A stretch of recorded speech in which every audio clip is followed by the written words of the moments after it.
Hi, everybody. Welcome back. It's good to be with you all again. My name is Elizabeth Dixon, and I am an outreach coordinator with the Early Social Development Lab with USC. And I am joined today by Alexis.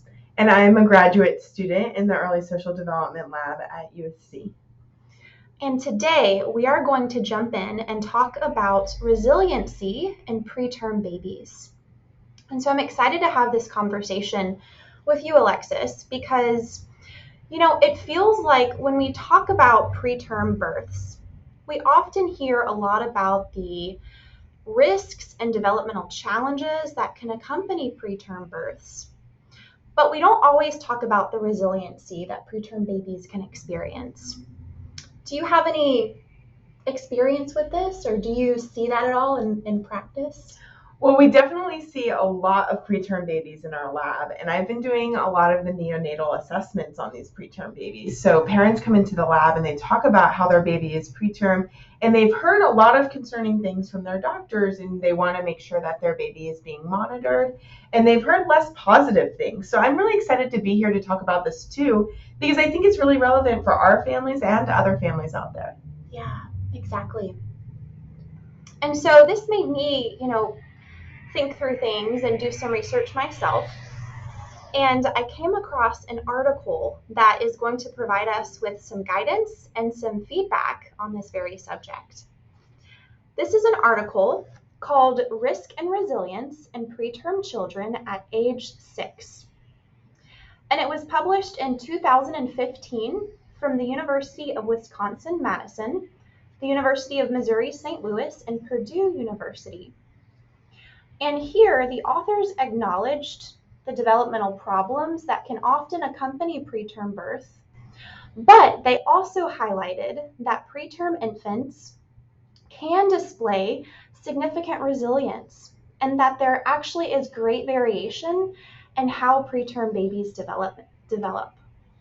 And there are certain things that caregivers and providers can do to help enhance this resiliency.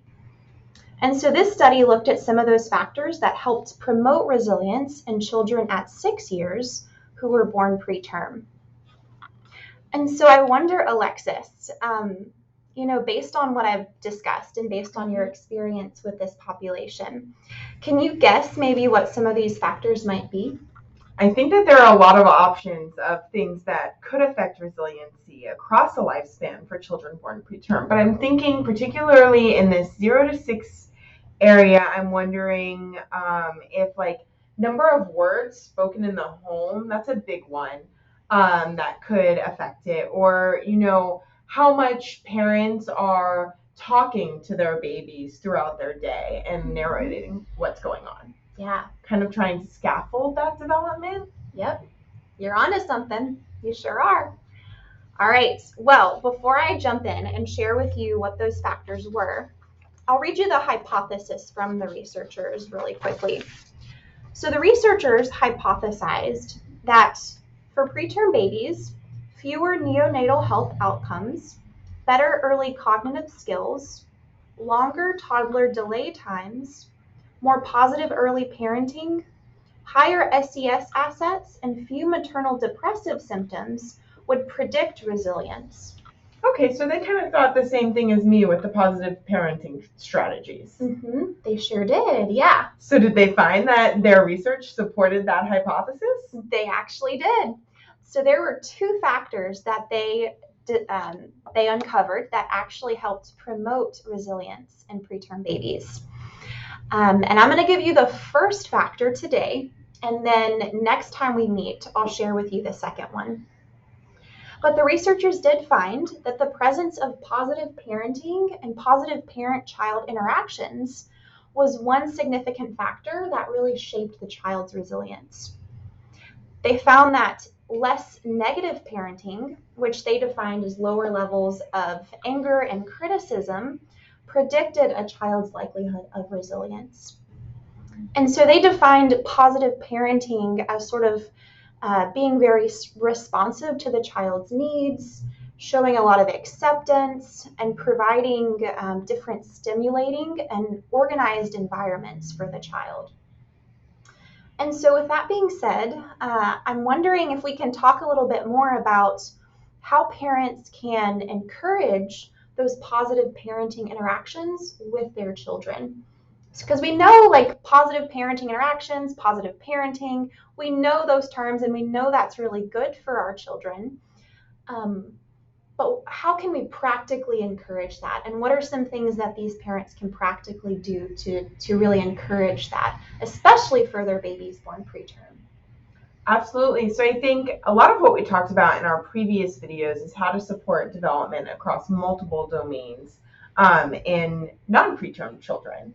And so you can apply a lot of those same practices from our other videos with your preterm babies as well. But I specifically want to focus in on the idea of bringing your baby along with you as you go through your daily routine. So if you're on maternity leave or you work in your home and you're with your babies all day long, something that can be really helpful is actually bringing them in, even when they're really little, on your daily activities, right? You need to cook dinner, you need to do your laundry. So bring your baby with you into the kitchen, put them in their bassinet or in their car seat, and as you're cooking, talk with them. And it feels a little bit awkward when your baby is 2 months old and they're not responding to you. Sure. But I promise they're like little sponges and they're really soaking in all these words you're saying and listening to your language as you talk.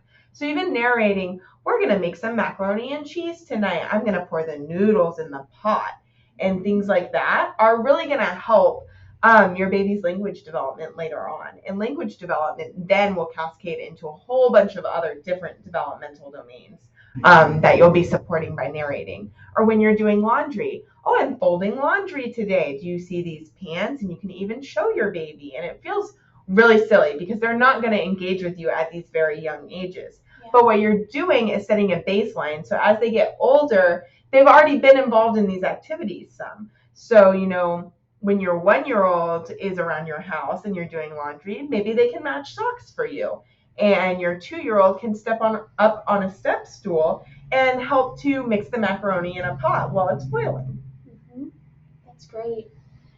Yeah, and I can imagine, and I mean, the research also shows that, I mean, those early communication activities or those early ways of communicating with your baby and your child also really help to promote that attachment and that parent-child attachment. And so I know that there's just so many different positive cascading effects that just come with that, dialogue that you can have with your child. And knowing too that even if your child's not responding or maybe understanding everything that you're saying, I mean, the benefits and the positive effects of that is just huge. So I'm glad that you pointed that out. That's really important. And as children age, the strategies you use are going to be a little bit different. So in some of our older children, like between 3 and 6 years of age, what we talk about a lot is, we termed it special time. And special time is the idea of picking 5 or 10 minutes throughout your day and grabbing your child and asking them what they'd like to do and letting them pick an activity. And then in that activity, you as the parent try and follow along with their play and participate as they want you to. But you really try not to direct their play. So that would be like, oh, why don't you feed the baby? And you just want to back off from that and let them kind of direct their own play. And you just kind of narrate what they're doing. Oh, I see you have a spoon and you have your baby. And you can just narrate as they're doing everything that they're playing with. Oh, you're playing with Play-Doh now. And things like that. And it can be very difficult. Even for me as I'm modeling this, I'm having a really hard time not asking questions. What are you doing with that Play-Doh? Why don't you do this? Why don't you do that? But I really want to encourage parents as you're trying to implement special time into your day with your children to try and step back from asking them questions. Just narrate what they're doing and see what comes up for them, because they're likely, if they're old enough, to respond to you, and then you can kind of respond to their response. Yeah. And we see a lot of positive benefits of this special time between parents and children. So I think this is something else that you can do as your child gets older. Mm-hmm.